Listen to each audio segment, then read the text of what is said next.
Attends, regarde bien, ça va t'amuser. Abracabradabranach, et voilà, ainsi plus petit, vous tiendrez tous dans mon sac. Donc voici ce qu'on appelle la sphère des mécanismes au foyer. Elle est divisée en 4 parties, 2 qui sont conventionnellement en blanc et 2 qui sont en noir ou en rouge selon les représentations. Et en fait, ça provient du résultat de la mesure d'un séisme. Donc on a réussi à localiser le foyer de ce séisme et ensuite on a coupé la zone qui était au-dessus. Donc si ça c'est le foyer, vous avez de la terre au-dessus, hein. Et puis on a mesuré sur les stations sismiques qui sont au-dessus, est-ce que le premier mouvement du sol le rapprochait de l'épicentre de ce séisme ou pas. Donc si on a du matériau qui se déplace, il va partir d'une zone et il va se déplacer vers une autre où il y a déjà du matériau. Donc la zone qui part va être une zone en dilatation et elle est représentée par convention en blanc, puisque c'est en dilatation, puisqu'il y a du matériau qui est parti, et ce matériau qui est parti, il s'est déplacé, il est venu rencontrer le matériau qui était déjà là, donc ici on a une compression, et les compressions c'est ce qui est marqué d'une couleur foncée, donc pour nous en noir, éventuellement en rouge. Et on s'aperçoit qu'à la surface au-dessus du foyer d'un séisme, on peut couper le terrain en 4, et il y aura 2 zones en dilatation, 2 zones en compression. Et on représente ça en 3 dimensions, et c'est pour ça que c'est représenté sur une sphère. La construction même de la sphère n'est pas à connaître, par contre vous devez parfaitement maîtriser l'utilisation de cette sphère.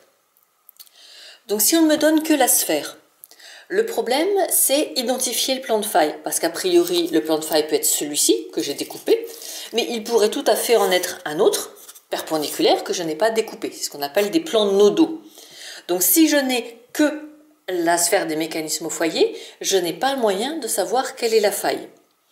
Mais généralement, cette sphère des mécanismes au foyer, elle est représentée sur une carte. Et donc, vous allez voir le tracé de la faille, par exemple, qui se prolongerait ici sur la carte, devant. Vous aurez le trait noir correspondant à la faille. Et donc, bien évidemment, c'est ce plan-là qui serait le plan nodal et non pas celui-ci. Donc, si on a la carte, il n'y a pas de problème, on connaît le plan nodal. Ici, nous allons travailler d'abord de façon inverse, c'est-à-dire que vous allez essayer de comprendre comment fonctionne la sphère des mécanismes au foyer pour une faille qui est connue, hein, qu'on va faire avec les blocs, et puis ensuite seulement on passera à l'exercice qui vous est réellement demandé, regardant une sphère des mécanismes au foyer, déduisez-en la faille.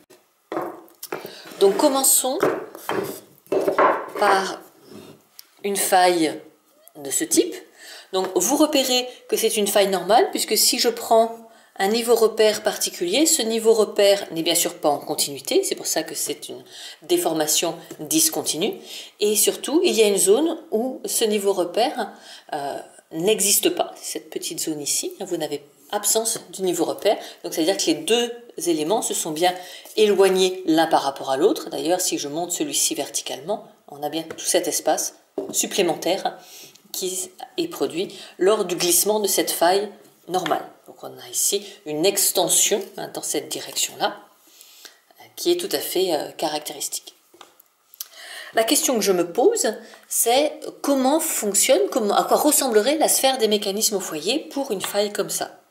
Donc la première chose, c'est qu'il faut que je choisisse un plan nodal. Donc ici en fait c'est déjà fait, j'ai déjà coupé les sphères en 2. Donc je suis obligée de placer le plan nodal dans le plan de la faille.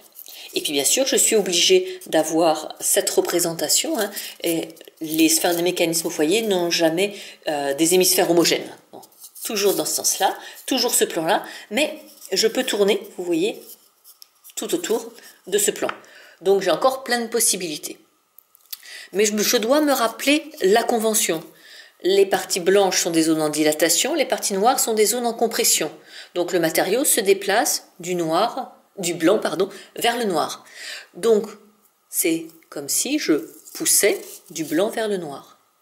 Ah tiens, ça fait exactement ce que l'on attendait, c'est-à-dire que si je mets la sphère des mécanismes au foyer exactement comme ça, je pousse bien dans la bonne direction.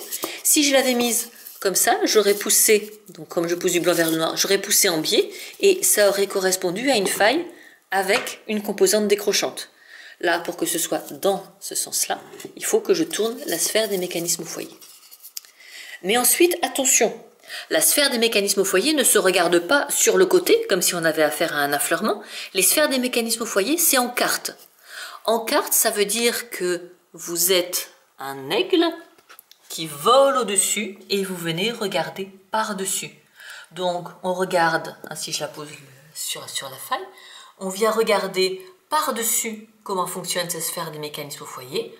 On voit une zone noire, une zone blanche, une zone noire. Et ça, c'est tout à fait typique d'une faille normale puisque ça va glisser comme ceci. Bien sûr, nous pouvons faire l'inverse. On va donc créer cette fois-ci une faille inverse. Donc pour reconnaître une faille inverse, vous avez un niveau repère qui se superpose à lui-même. Et là, nous avons raccourci les deux matériaux qui étaient ici. Vous voyez qu'il faut que je le rapproche pour obtenir une faille inverse avec ce deuxième bloc. Toujours pareil, je place le plan nodal, mais je peux tourner autour du plan nodal. Donc ensuite, je fais plusieurs essais en poussant toujours du blanc vers le noir. Ça ne correspond absolument pas.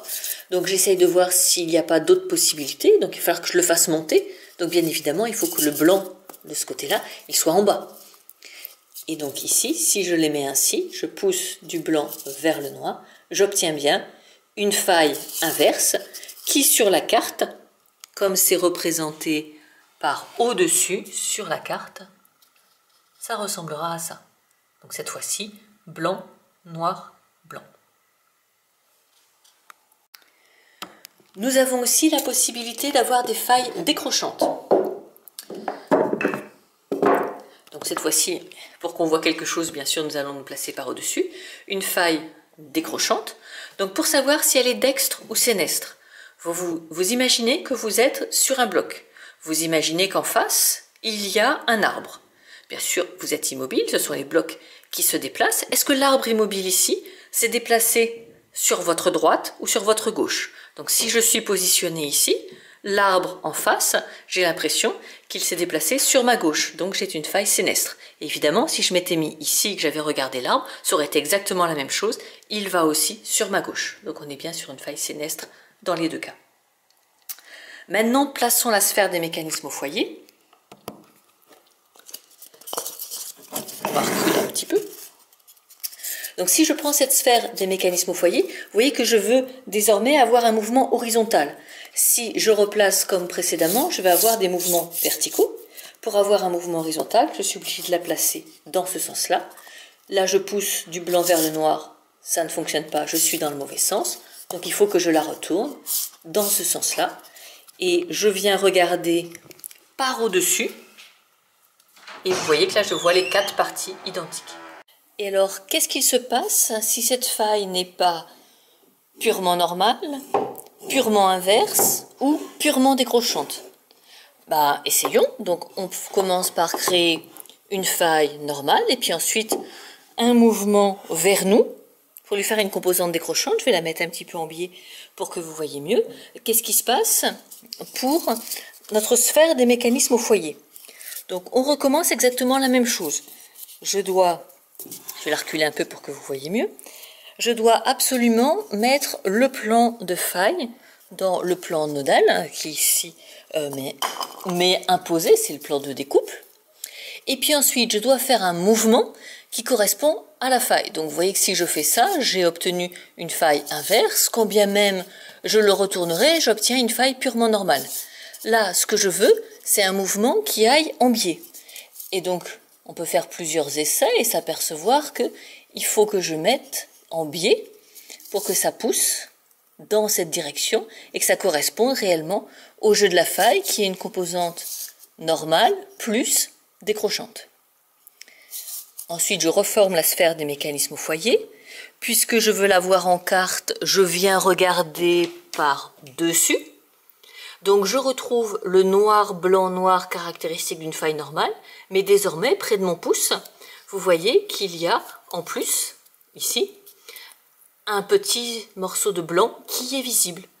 Et donc, comme on avait dit que cet aspect-là était l'aspect d'une faille totalement décrochante, cet aspect-là, l'aspect d'une faille totalement normale. Ici, vous avez une faille normale à composante décrochante. Vous pouvez mettre la vidéo en pause et essayer de vous représenter ce que serait une faille inverse à composante décrochante.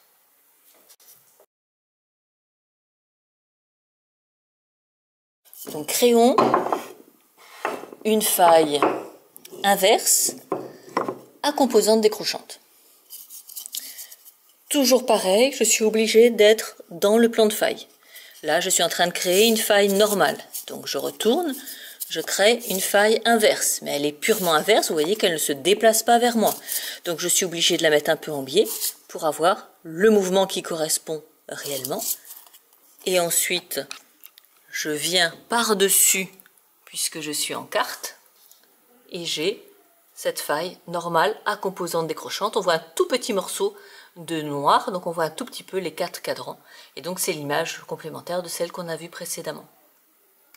Et donc vous voyez que selon l'aspect que vous allez avoir sur la boule, vous pourrez exactement déterminer le mouvement de la faille.